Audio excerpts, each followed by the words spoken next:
Hello friends, ഇന്നൊരു flower ഷോൻ്റെ video ആണ് ചെയ്യുന്നത്. കൊച്ചിൻ ഫ്ലവർ ഷോ ആയിരുന്നു. ഡിസംബർ 22 തൊട്ട് ജനുവരി 1 വരെ 41ാമത്തെ ഫ്ലവർ ഷോ ആയിരുന്നു. ഇപ്പോൾ ഫ്ലവർ ഷോ കഴിഞ്ഞു. ഇതായിരുന്നു അവരുടെ ഒരു വെൽക്കം ഡെസ്ക്. ടിക്കറ്റ് കൗണ്ടർ കഴിഞ്ഞ പ്രാവശ്യത്തെ പോലെ തന്നെ ടിക്കറ്റ് അഡൽട്ട്സിന് 100ഉം കുട്ടികൾക്ക് 50ഉം ആയിരുന്നു. തെറ്റില്ലാതെ 2-2.5 മണിക്കൂർ കാണാനുണ്ട്. പിന്നെ നല്ല രീതിയിലുള്ള സ്റ്റോളായിരുന്നു അറേഞ്ച് ചെയ്തേക്കണം. കയറുമ്പോൾ തന്നെ ആദ്യം ഒരു മിസ്റ്റർ ദീപക്കിൻ്റെ കുറേ മിനിയേച്ചറും കുറേ നമുക്ക് ലിവിങ് റൂമിൽ വെക്കാവുന്ന ചെടികളുടെ ഒരു പ്രദർശനമായിരുന്നു. അതൊരു വെറൈറ്റി ആയിരുന്നു. ഇതിന് മുമ്പ് കഴിഞ്ഞ പ്രാവശ്യം വേറൊരു വ്യക്തിയുടെ ഒരു ലേഡിയാണ് നടത്തിയത്, പേര് ഞാൻ മറന്നുപോയി. എന്നാലും ഇത് വ്യത്യസ്തമായിട്ട് തന്നെ അവർ ചെയ്തിട്ടുണ്ടായിരുന്നു. നല്ല രീതിയിൽ തന്നെ അറേഞ്ച് ചെയ്തിട്ടുണ്ട്. ഇത്തിരി എക്സ്പെൻസീവാണ്, കാരണം അതിന് പുറകിൽ ഓരോ വർക്ക് എല്ലാം എക്സ്പെൻസീവ് ആണ്. എന്നാലും കുറേ നമ്മളിപ്പോൾ ഒരു ഗണപതിയുടെ വിഗ്രഹവും അല്ലെങ്കിൽ ജീസസ് ക്രൈസ്റ്റിൻ്റെ വിഗ്രഹങ്ങളോ അതുപോലെ ബുദ്ധൻ്റെ ഇതൊക്കെ വളരെ നല്ല രീതിയിൽ തന്നെ അവർ അറേഞ്ച് ചെയ്തിട്ടുണ്ട്. പിന്നെ ഇതുപോലെ തന്നെ നമുക്ക് കളർഫുൾ ലീവ്സ് ഉള്ള പ്ലാന്റ്സിൻ്റെ ഒരു ഡെക്കറേഷൻ ഉണ്ടായിരുന്നു. പിന്നെ ഇതിനു മുമ്പത്തെ ഫ്ലവർ ഷോയിൽ അതെനിക്ക് തോന്നുന്നത് എറണാകുളം അമ്പലത്തിൻ്റെ ഗ്രൗണ്ടിൽ നടന്നത് 39ാമത്തെ ഫ്ലവർ ഷോ ആയിരിക്കും. അവിടെ അവർ ഒരു കോഴീനെ ഇങ്ങനെ മുളക് കൊണ്ട് ഉണ്ടാക്കിയിട്ടുണ്ടായിരുന്നു. ഇവിടെ അതിന് പകരം ഒരു മയിലിനായിരുന്നു. നന്നായിട്ട് കളറൊക്കെ കൊടുത്ത് ഉണ്ടാക്കിയിട്ടുണ്ട്. പിന്നെ നമ്മുടെ ജമന്തി ഇനത്തിൽ തന്നെ വരുന്ന നമ്മളിവിടെ അധികം കാണാത്ത ഒരു ചെടി ഉണ്ടായിരുന്നു. എല്ലാം വലിയ കൗണ്ടറായിരുന്നു. സെക്യൂരിറ്റി ഗാർഡ്സ് ഉണ്ട്, കുട്ടികൾക്ക് ഇതിൻ്റെ ഇടയിൽ പൂ പറിക്കാണ്ടിരിക്കാനും എല്ലാം വളരെ നല്ല രീതിയിൽ തന്നെ അവർ അറേഞ്ച് ചെയ്തിട്ടുണ്ടായിരുന്നു.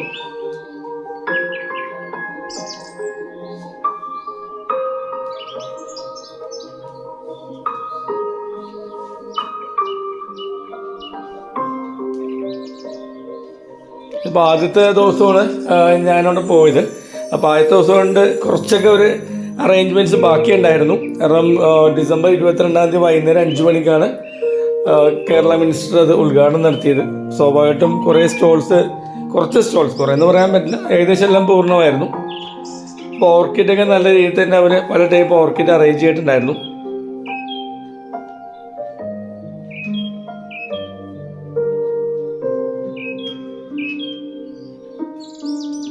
അത് തന്നെ അതിൻ്റെ വെറൈറ്റി അനുസരിച്ച് 2 സ്ഥലത്തായിട്ടാണ് അവർ പ്രദർശനത്തിൽ വെച്ചിരുന്നത്.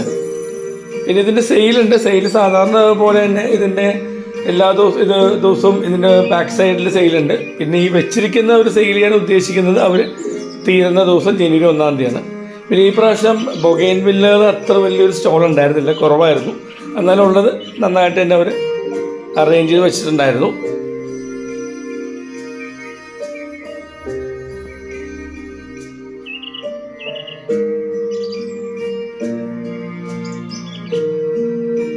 ഞാൻ നേരത്തെ പറഞ്ഞില്ല, ഇവിടെ കുറച്ച് അറേഞ്ച്മെൻറ്റ്സ് ബാക്കിയുണ്ടായിരുന്നു.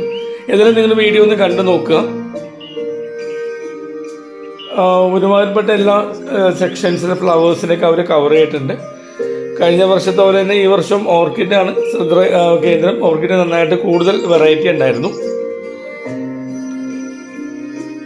അതേപോലെ തന്നെ കോൺക്രീറ്റ് പോട്ടുകൾ, വലിയ ലോണൊക്കെ ഉള്ള ആൾക്കാരൊക്കെ സെറ്റ് ചെയ്യാവുന്ന വലിയ വലിയ കോൺക്രീറ്റിൻ്റെ പോട്ട്സ് ഉണ്ടായിരുന്നു. പിന്നെ അതേപോലെ തന്നെ ഫ്രൂട്ട്സിൻ്റെ എക്സോട്ടിക് ഫ്രൂട്ട്സും ഉണ്ട്, അല്ലാണ്ട് പെട്ടെന്ന് കായ്ക്കുന്ന നമ്മൾ ഈ ചക്ക, മാങ്ങ, ജാമ്പക്ക അതിൻ്റെയൊക്കെ പ്രദർശനം ഉണ്ടായിരുന്നു.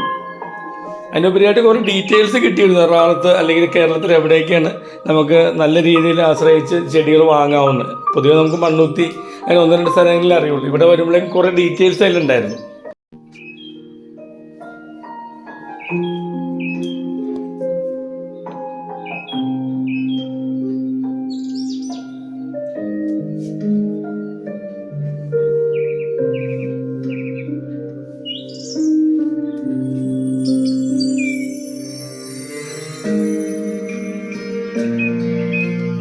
ഇപ്രാവശ്യം അതേ സ്ഥലത്ത് തന്നെയായിരുന്നു 40ാമത്തെ ഫ്ലവർ ഷോ ഉണ്ടായിരുന്നതും മറൈൻ ഡ്രൈവിലെ ഗ്രൗണ്ടിൽ തന്നെയായിരുന്നു. അതുകൊണ്ട് തന്നെ ആൾക്കാർക്ക് വണ്ടി പാർക്ക് ചെയ്യാനും സിറ്റിയിലെ തിരക്കില്ലാണ്ട് എത്താനുള്ള സൗകര്യം ഉണ്ടായിരുന്നു. വളരെ വലിയ സ്റ്റോളാണ്. മാത്രമല്ല നല്ല മ്യൂസിക്കും പിന്നെ ഫുഡ് സ്റ്റോൾ ഉണ്ടായിരുന്നു, ബുക്ക് സ്റ്റോൾ ഉണ്ടായിരുന്നു. എല്ലാം കൊണ്ടും ഒരു വൈകുന്നേരം സ്പെൻഡ് ചെയ്യാൻ പറ്റിയ ഒരു ഫാമിലിക്കും ഫ്രണ്ട്സിനും റിലേറ്റീവ്സിനും സ്പെൻഡ് ചെയ്യാൻ പറ്റിയൊരു ഏരിയ ആയിരുന്നു. നമ്മൾ എല്ലാവർക്കും പൊതുവെ പൂക്കളെ ഇഷ്ടമാണ്. അപ്പം നമ്മൾ നാട്ടിലുള്ളതും നമ്മൾ ശ്രദ്ധിച്ച് വളർത്തേണ്ടതും അല്ലെങ്കിൽ നമുക്ക് ആഗ്രഹമുള്ള ഒരുപാട് ചെടികളുണ്ടായിരുന്നു.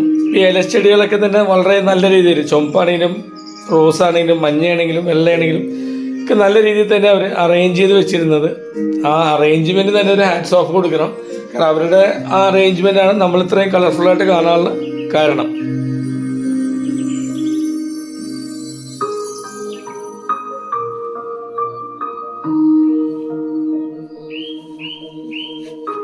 കഴിഞ്ഞ പ്രാവശ്യത്ത് വ്യത്യസ്തമായിട്ട് ഈ പ്രാവശ്യം കണ്ടൊരു ഇനമായിരുന്നു ഇത്. നമ്മൾ ഇന്ത്യയിൽ ചില സ്ഥലത്ത് ഇതിനെ ജമന്തി എന്ന് പറയുന്നുണ്ട്. നമ്മൾക്ക് അറിയാവുന്ന ജമന്തി അറിയാൻ നമ്മൾ സാധാരണ പൂക്കടയിൽ കിട്ടുന്ന ജമന്തിയുടെ കളറിൽ നിന്നും വ്യത്യസ്തമായിട്ടുള്ള കളറായിരുന്നു. പച്ച ഉണ്ടായിരുന്നു, അതുപോലെ ഒരു വൈറ്റ് പിങ്ക് ചേർന്നൊരു കളർ ഉണ്ടായിരുന്നു, റെഡ് ഉണ്ടായിരുന്നു.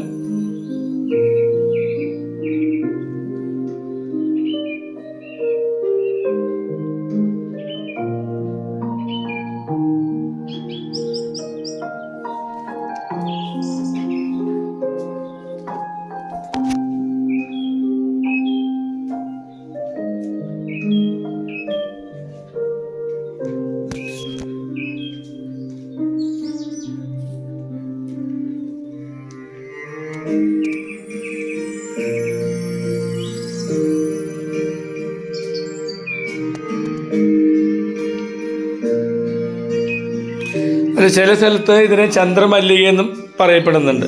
ഈ ജമന്തി നമ്മൾ പറയുന്ന ആ ചെടി, അതിൻ്റെ പൂവിനെ.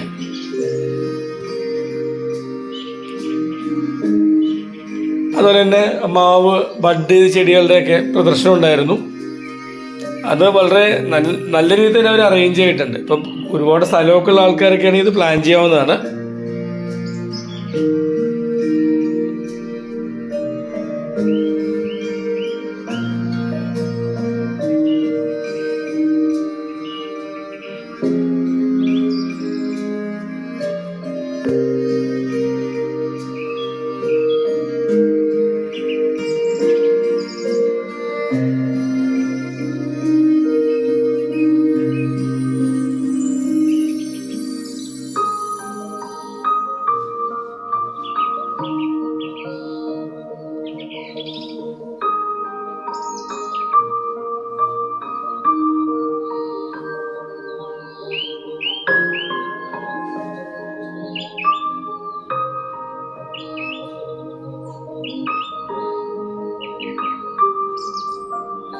പിന്നെ നമ്മൾ ഒന്ന് രണ്ട് കളേഴ്സ് കണ്ടിട്ടുണ്ടാവും. പക്ഷേ ഇവിടെ ഇതിനെ അവർ പറയുന്നത് കാല ലില്ലി എന്നാണ്.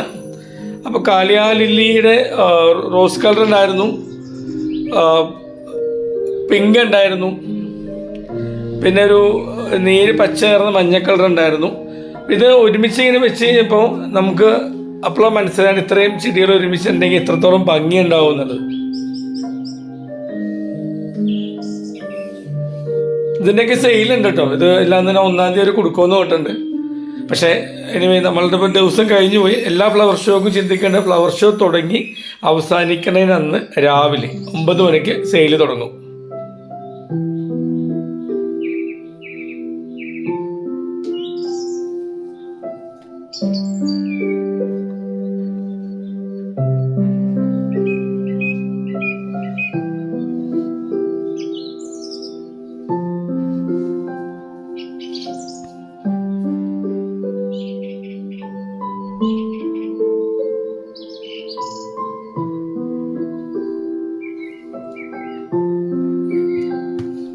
അതുപോലെ സീനിയ ഡ്രീം ലാൻഡ് എന്ന് പേരിട്ടിരിക്കുന്ന ചെടികളുണ്ടായിരുന്നു. അതും ഒരുമിച്ച് പല കളറ് വെച്ച് കഴിഞ്ഞപ്പോൾ ഭയങ്കര ഭംഗിയായിരുന്നു.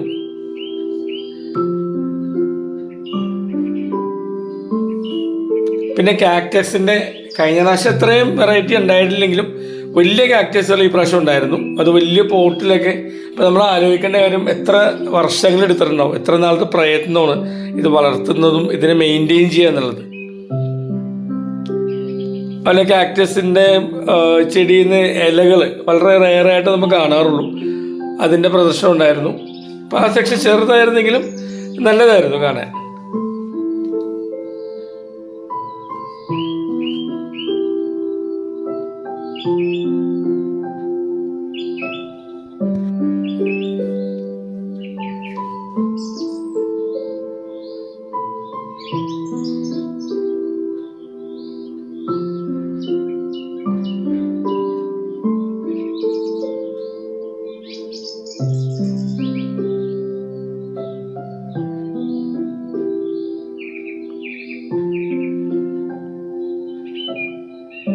പിന്നെ ഇതൊരു കോൺക്രീറ്റ് പോട്ട്സിൻ്റെ പ്രദർശനമായിരുന്നു.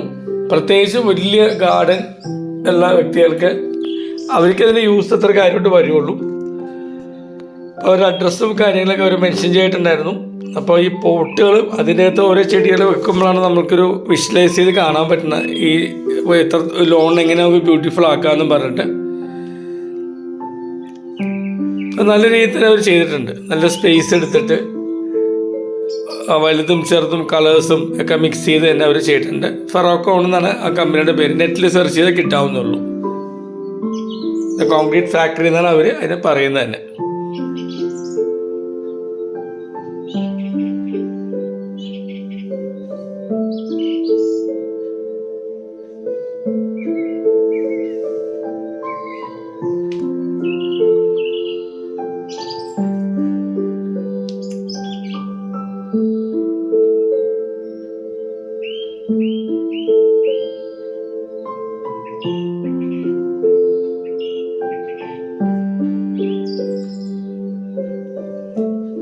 പിന്നെ അതുപോലെ വാട്ടർ പ്ലാന്റ്സ് കുറച്ചുണ്ടായിരുന്നുള്ളൂ. എന്നാലും വലിയ വാട്ടർ ടാങ്കിൽ നല്ല രീതിയിൽ അത്യാവശ്യം ലൈറ്റിങ്ങും ചെറിയ സ്റ്റാച്യൂസൊക്കെ വെച്ചിട്ട് അവർ അറേഞ്ച് ചെയ്തിട്ടുണ്ടായിരുന്നു. അത് നമുക്കൊരു വിഷ്വലൈസ് ചെയ്യാനുള്ള ഒരു ഓപ്ഷൻ കിട്ടുന്നുണ്ട്. കാരണം നമ്മളെ വീട്ടിലെ ടാങ്ക് എങ്ങനെ നമുക്ക് സെറ്റ് ചെയ്യാം, ഒരുപാടൊന്നും ഇല്ലാണ്ട് വളരെ ചെറിയ രീതിയിൽ ബ്യൂട്ടിഫുള്ളായിട്ട്.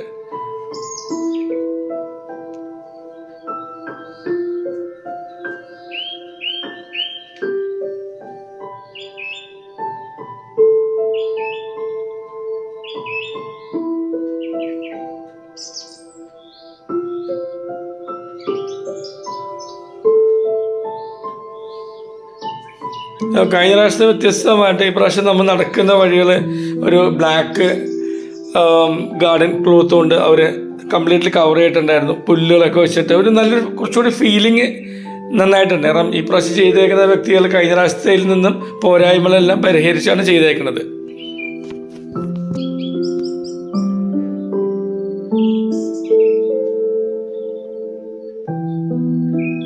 ഈ പ്ലാൻ സ്റ്റോറി അവർ കഴിഞ്ഞ വർഷം ഉണ്ടായിരുന്നു. എനിക്ക് തോന്നുന്നു വൈറ്റിലെന്നാണ്, ഒന്ന് ഗൂഗിൾ ചെയ്താൽ മതി. അവർ ഒരുപാട് ഇൻഡോർ പ്ലാന്റ്സ് അവർ നന്നായിട്ട് അറേഞ്ച് ചെയ്തിട്ടുണ്ടായിരുന്നു. പിന്നെ അടുത്ത സെക്ഷൻ വരുന്നത് ചൈനീസ് ബാൾസാണ്. ചൈനീസ് ബാൾസിൻ്റെ ഡിഫറെൻറ്റ് കളേഴ്സ് ഉണ്ടായിരുന്നു.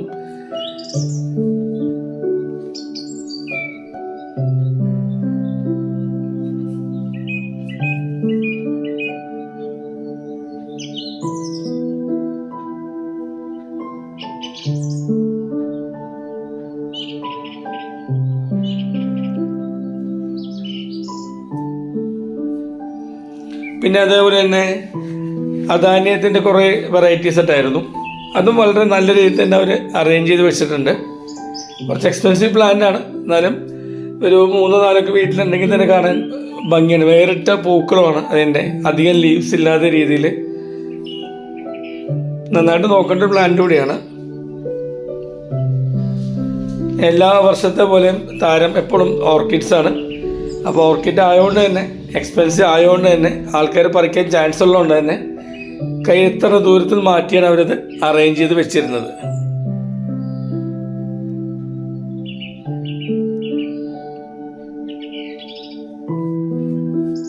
പിന്നെ ഡിയാൻഡൂസ് എന്ന് പറഞ്ഞ ചെടി ഉണ്ടായിരുന്നു. അത് കുറച്ച് അല്ലെങ്കിലും നന്നായിട്ട് അറേഞ്ച് ചെയ്തിട്ടുണ്ടായിരുന്നു.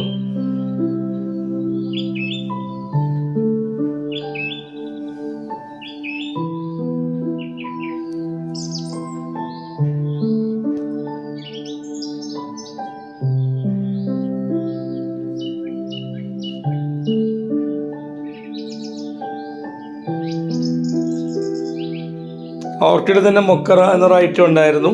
കഴിഞ്ഞ വർഷമുള്ള തന്നെ ഉണ്ടോ, കുറച്ച് കളർഫുൾ ഫ്ലവേഴ്സ് ഈ പ്രാവശ്യം ഉണ്ടായിരുന്നു. ഏരിയ ഒന്നുകൂടെ നന്നായിട്ട് അവർ അലങ്കരിച്ചിട്ടുണ്ട് കഴിഞ്ഞ പ്രാവശ്യം വെച്ച് നോക്കുമ്പോൾ. അതുകൊണ്ട് വിസിബിലിറ്റി ഓർക്കിഡ് കൂടുതൽ കിട്ടുന്നുണ്ട് ഈ പ്രാവശ്യം.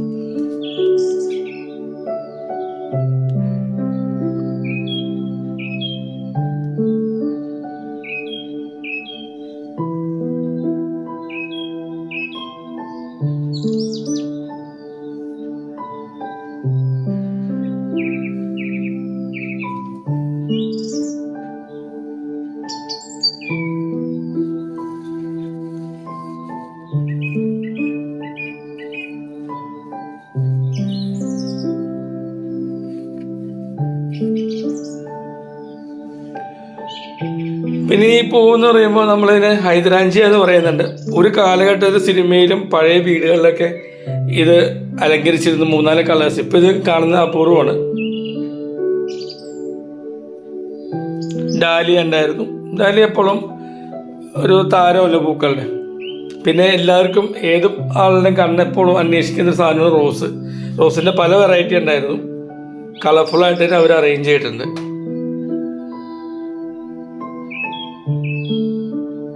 അങ്ങനെ നല്ലൊരു ഫ്ലവർ ഷോ ആയിരുന്നു ഈ പ്രാവശ്യത്തെ. ഫ്ലവേഴ്സ് മാത്രമല്ല, അത്യാവശ്യം സീഡ്സ് വാങ്ങാനുള്ള സൗകര്യമായിരുന്നു, ചെടികൾ വാങ്ങാനുള്ള സൗകര്യം ഉണ്ടായിരുന്നു, കുട്ടികൾ കളിക്കാനുള്ള സൗകര്യം ഉണ്ടായിരുന്നു, ഫ്രൂട്ട് സ്റ്റോൾ ഉണ്ടായിരുന്നു, ബുക്ക് സ്റ്റോൾ ഉണ്ടായിരുന്നു. അങ്ങനെ 100-150 രൂപയ്ക്ക് ഒരു ഫാമിലിക്ക് ഇപ്പോൾ ഒരു 500 വന്നാലും അത് വേർത്തായിരുന്നു.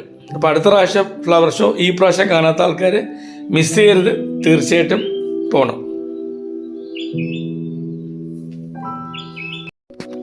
നമ്മൾ ഫ്ലവർ ഷോയിൽ നിന്ന് പിന്നെ പുറത്തോട്ട് വരുമ്പോൾ പിന്നെയുള്ള സ്റ്റോൾസാണ്. ചെടികളും പോട്ട്സും സീഡ്സും വിൽക്കാൻ വെച്ചിട്ടുണ്ട്. അതേപോലെ തന്നെ ബുക്ക് സ്റ്റോളുണ്ട്. ബുക്ക് സ്റ്റോള് കുട്ടികൾക്കൊക്കെ നമുക്ക് കോപ്പീഡ് ബുക്സ് ഉണ്ടല്ലോ, ഒറിജിനലിൻ്റെ 1/3 പ്രൈസിന് കിട്ടുന്ന ബുക്സ് ഉണ്ട്. അതെപ്പോഴൊരു എല്ലാ വർഷവും വരുന്നുണ്ട്. പിന്നെ ഫുഡ് സ്റ്റോളും ഈ പ്രാവശ്യം അത്യാവശ്യം വലുതായിരുന്നു. ഇരിക്കാനുള്ള സൗകര്യങ്ങളെല്ലാം ഉണ്ടായിരുന്നു. റേറ്റ് വലിയ കൂടുതലെന്ന് പറയാനില്ല.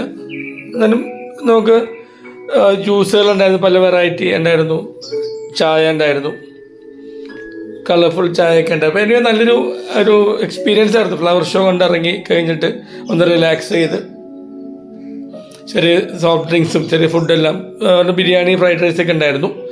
അത് കഴിഞ്ഞ് ഗെയിമിങ്ങിൻ്റെ ഒരു സെക്ഷൻ ഉണ്ട്. നമ്മളിങ്ങനെ വളയൊക്കെ അറിയില്ലേ, പിന്നെ പാട്ടുണ്ടായിരുന്നു. എല്ലാം കൂടി നല്ലൊരു എക്സ്പീരിയൻസ് ആയിരുന്നു ഈ പ്രാവശ്യം ഫ്ലവർ ഷോ.